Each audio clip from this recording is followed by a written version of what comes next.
Hey, welcome back to the channel. Today, I'll be sharing a story with you. Our movie begins with Akiko, who's a single mother bumping into her son, Shuhei, while on her way to work.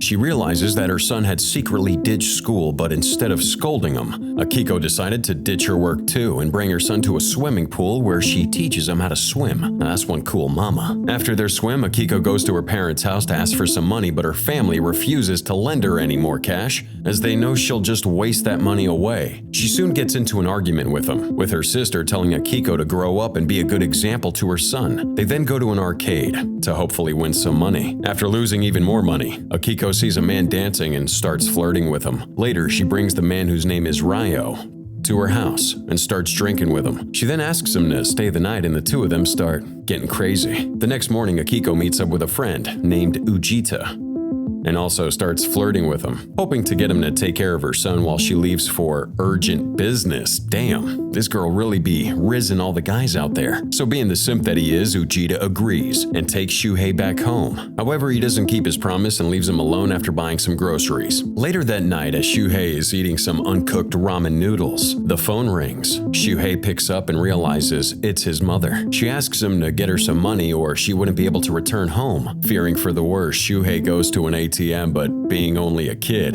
he's unable to get any money. Meanwhile, Akiko can be seen partying with men. 6 days later, Akiko and the guy from the arcade, Ryo, finally return home to Shuhei. Akiko asks where Ujita is, but Shuhei tells her that he had left on the first day. This angers Akiko, so the next day she and her son go to meet him at a restaurant. Ujita, who's delighted to see Akiko, tries to talk to her, but she ignores him. Suddenly, Ryo interrupts their meeting and tells him that he's Akiko's boyfriend. Both Akiko and Ryo start accusing Ujita for violating and abusing Shuhei while they were gone. Knowing that he didn't do such a thing, Ujita quickly denies claim, but Ryo makes a big scene and threatens to go to his office to tell his boss about what he had done. This scares Ujita, so he offers to give him some money to not do so. Now back at Ujita's place, he goes up to his room to get some money, but he soon overhears the couple laughing about how they managed to trick him so easily. This angers Ujita, so he and Ryo get into a fight, but Ryo accidentally stabs Ujita, leaving Akiko shocked and scared. Fearing they would get caught, the couple together with Shuhei leave the city. 2 weeks later, Ryo gets a job, cleaning floors, while Akiko continues her bad drinking habits, while also bringing her son around aimlessly. The family can be seen barely scraping by. Now one day, Akiko calls a friend, who tells her that Ujita didn't pass away, so they can go back to the city. Upon hearing this, Akiko runs to Ryo to share the news. Later that night, Ryo robs his neighbor's house and leaves the town along with Akiko and Shuhei. Now the following days, you can see the three of them staying in a hotel where the couple can be seen wasting all the stolen money away. Once they ran out of cash, Akiko decides to send Shuhei to his father to ask for some money. When his father notices his poor health and clothes, he tells Shuhei to stay with him. However, not wanting to abandon his mom, Shuhei rejects his father's offer. So with no choice, his father gives him some money and hugs him goodbye.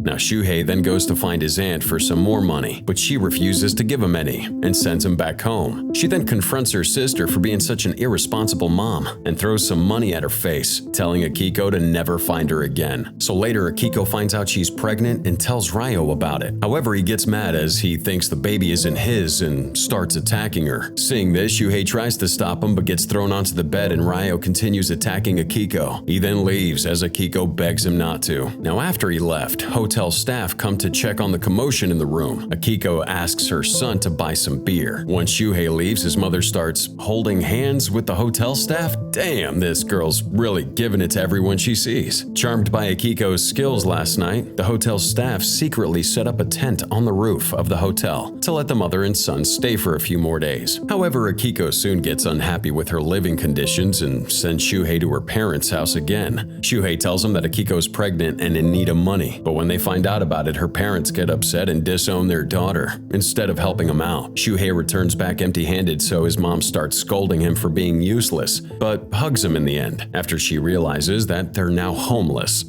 5 years later, Akiko can be seen living on the streets with a grown-up Shuhei and her little daughter. One day, social workers approach him and take the family to seek social welfare. The workers tell Akiko that if she and her kids end up on the street again, they'll have to take custody of her kids away from her. The workers then provide the family with a home to live in and give the children free education to schools. Slowly, their life gets back on track. However, this doesn't last long when Ryo shows up at their door one day. When Akiko returns home, she gets mad and immediately tells him to leave. But with his crazy riz, he manages to convince Akiko, letting him stay, and the family continue their lives with him. Now one day, Akiko returns home with this old guy, and Ryo sees her seducing him for money. He gets angry and attacks Akiko once again for cheating on him. Now during this time, the social worker comes to their home and discovers that Akiko's situation had gotten worse. So the next day, she meets up with Shuhei and his sister alone at a restaurant. She tells them that they have a choice to live away from their mom and asks if they would like to. But Shuhei doesn't answer her and remains silent. Later, she brings him back home and gives him some books. But just then, Akiko returns home and gets mad at the social worker and tells her to leave. Shuhei tries to go after her, but his mother stops him from doing so, leaving him pretty sad. A few weeks later, Shuhei comes back home and sees his mom and Ryo anxiously packing their stuff. Ryo tells Shuhei that he owes people money and the debt collectors are now looking for him. So with no choice, they leave the welfare home and end up on the streets again. Can't catch a break. So now on the streets, Ryo realizes that he's risking Akiko and her children's safety by being close to him. So he decides to leave once again. Now before leaving, he tells Shuhei to take care of his sister and does a final bow and walks away.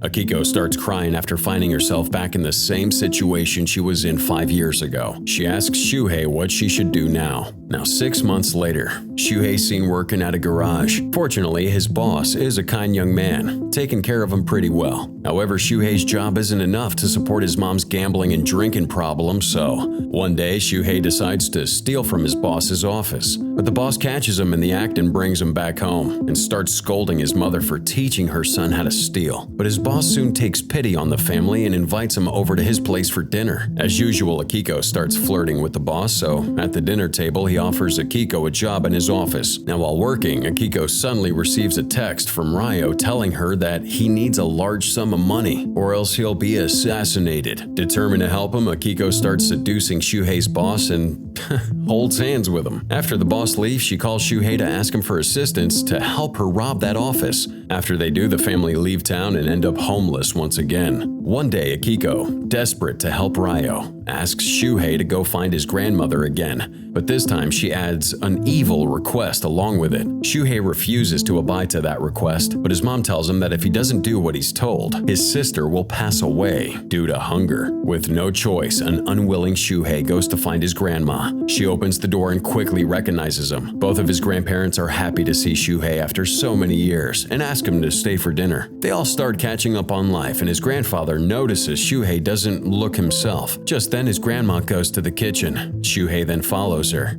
Suddenly, a noise can be heard coming from the kitchen, and when his grandfather goes to check it out, he sees his wife murdered by Shuhei. Shuhei then murders his grandfather as well and leaves to find his mom. It's then revealed that his mother had asked him to murder his grandparents so she can receive her inheritance money. Now in the following days, Akiko is seen telling the police that she didn't tell Shuhei to murder her parents. However, the investigator refuses to believe her because her son didn't have a motive to commit such a crime. On the other side, Shuhei is also being investigated and decides not to involve his mom and takes all the blame for the murders, so he ends up getting a sentence to 12 years of prison. Now one day, the social worker visits Shuhei in jail and tells him that his sister is now safe in a foster home. She then asks him why he took the blame for the murders, because she believes Shuhei would never have done such a thing. However, he asks to just leave instead. But just before he does, he tells her that he loves his mother very much. The social worker then goes to find Akiko, who's sitting alone in a room. She calls her a bad mom, but when she gets closer to her, she realizes that Akiko has already lost her mind. The movie ends with a social worker holding her hand, telling her that Shuhei loves her. Once again, glad to have you here. Thank you so much for watching.